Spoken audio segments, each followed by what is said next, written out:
Bruce Lee was a Hong Kong martial artist, filmmaker, philosopher and action film actor. He was the child of Cantonese opera singer Lee Hoi-Chuen. Lee was introduced to the film industry by his dad and appeared in many movies as a child actor.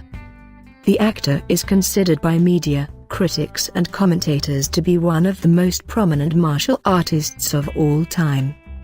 This list contains some amazing facts about Bruce Lee you probably didn't know. To keep up with the majestic, don't forget to hit the subscribe button.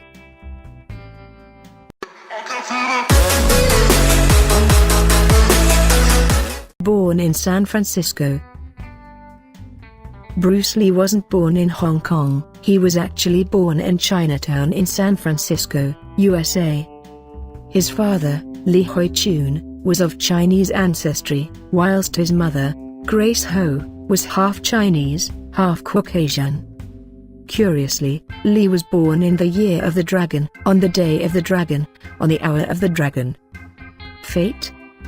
Bruce remained in the US as an infant until he was 3 months old. His parents made the move to Hong Kong in 1941, and Bruce was raised in the region of Kowloon until he was in his late teens. After losing a bunch of fights against rival gang members, he developed an interest in Wing Chun at age 16, a martial art in which he trained under the tutelage of the infamous Yip Man. He later returned to the States, to the city of Seattle, Washington, to be precise, when he was 18 years old with a mere $100 in his pocket after his family became frightened for his safety based on gang activity. There, he enrolled at the University of Washington as a drama student, a decision that would later influence his decision to become an actor.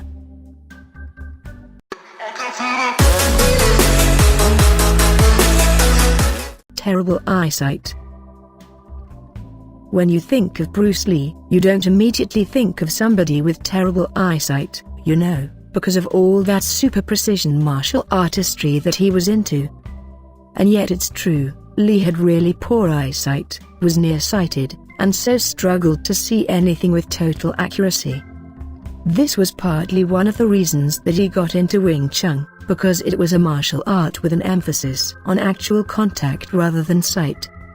As a result of said terrible eyesight, however, Bruce Lee also happened to be one of the first people to ever try out contact lenses. Unfortunately, he deemed them to be way too uncomfortable, so he instead opted to wear those huge, nerdy Coke bottle glasses you see now and again. He even wore them on screen in Fist of Fury. Why, you're wondering?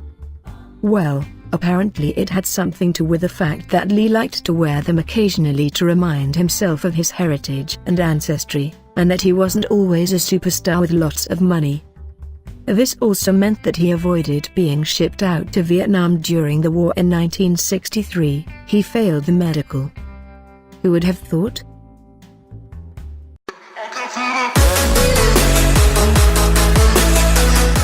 Cha-Cha champion. Before he got into martial arts, Lee learned how to dance, and as one might expect of somebody with this guy's unparalleled talent, he mastered the art.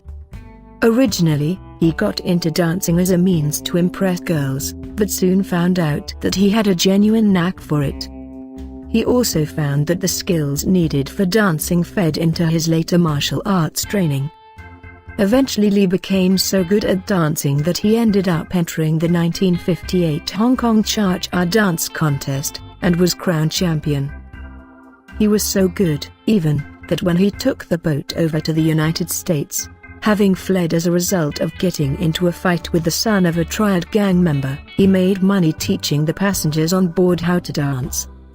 You just can't make this stuff up.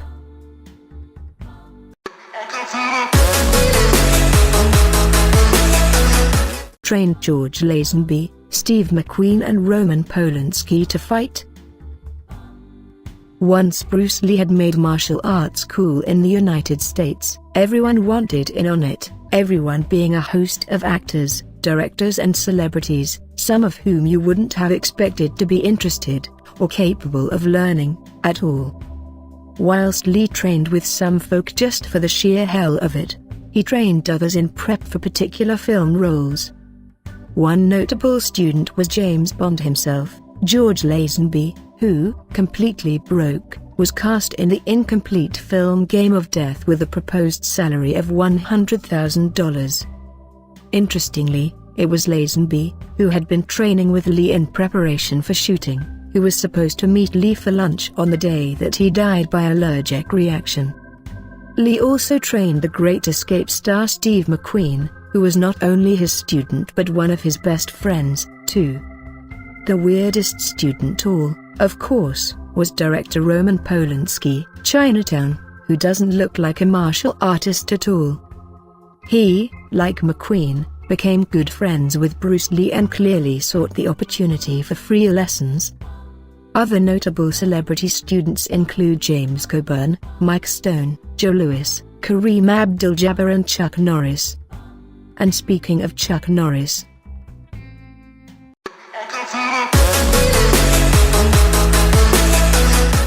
a 4-hour-long hotel corridor fight with Chuck Norris. Bruce Lee and Chuck Norris are staying in a hotel. They're in the elevator, going up, when, all of a sudden, they decide to start throwing a few punches. At first, it's just playful, and then, well, after a while it becomes something more serious. A proper sparring session, you know? The two realize that this is really happening, and so they commit. The elevator opens, and they're fighting in the corridor between rooms. They end up fighting all night. Don't believe it? Then you're doubting Chuck Norris, who once wrote about this incident. As we went up in the elevator we started sparring and kept doing so in the hallway of our rooms until 4 a.m, he said. I still wonder why we weren't turned into security. Maybe we were, but they refused to detain us. The pair shared a relationship built on a kind of one-upmanship, so you can see how a situation like this could get out of control and result in an endless, old boy-style brawl. He hoped to fight Muhammad Ali. Here's a case of one insanely skilled fighter showing respect to another.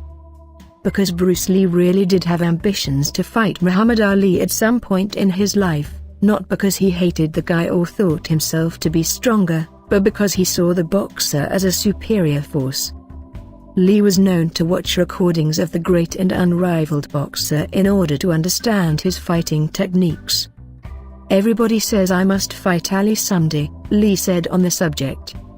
I'm studying every move he makes. I'm getting to know how he thinks and moves. Look at my hands, he also added. That's a little Chinese hand. He'd kill me. It's strange to think that even somebody as skilled as Bruce Lee would be scared to fight anybody, let alone have any doubts about the outcome. And yet it's a tribute to Lee as a martial artist that he respected Ali's talents. Sadly, though, we never got to see them fight, and the subject of who would win is left to kids in the playground all over the world.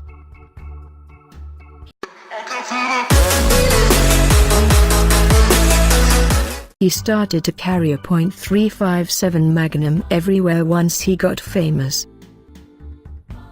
After Bruce Lee became renowned as being the guy that nobody could beat in a fight, turns out people set out to prove that that statement simply wasn't true. Lee received countless invitations to fight, some of which were forced upon him. As a result, the actor became afraid for his own safety, worried that a crazy person would step out of the shadows with a shotgun, blast him down, and cry out something like, "I managed to kill Bruce Lee." This genuine concern for his own safety led to Lee carrying a .357 Magnum revolver with him wherever he went as something of a precautionary measure. It's kind of humorous that one of the world's most famous martial artists felt the need to carry a gun with him, but you can understand the mentality. Lee was good with his hands and feet. What if somebody attacked him with a weapon? Jess Glover, Bruce Lee's first student, would later confirm that the actor was a crack shot. Deadly in all ways, then.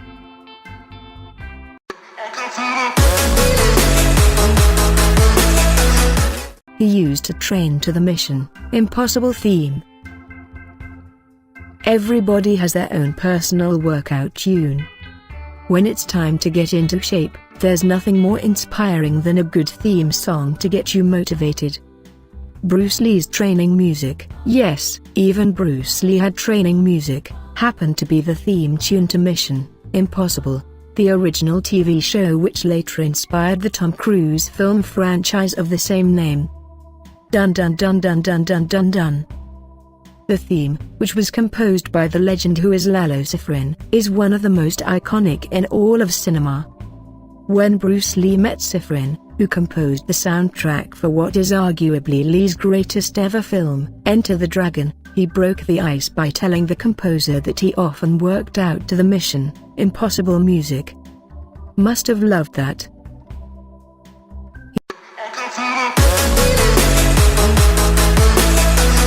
He nearly knocked out Jackie Chan whilst filming Enter the Dragon. There's no way to recount this story other than by way of Jackie Chan himself, who adorably unveiled the incident when asked for his best story ever for a TV segment. Here's what the star of Rumble in the Bronx, and countless iconic martial arts films.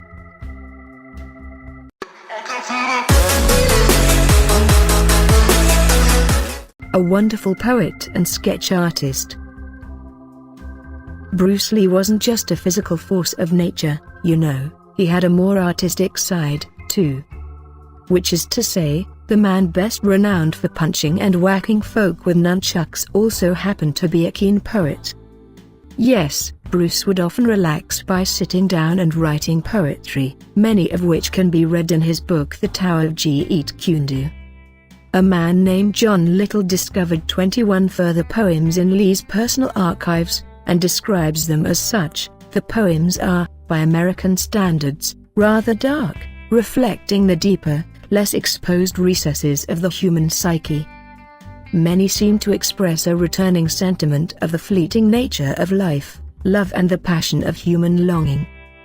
Not a particularly happy collection, then. Poetry aside, Lee was also a really talented draw and sketch artist.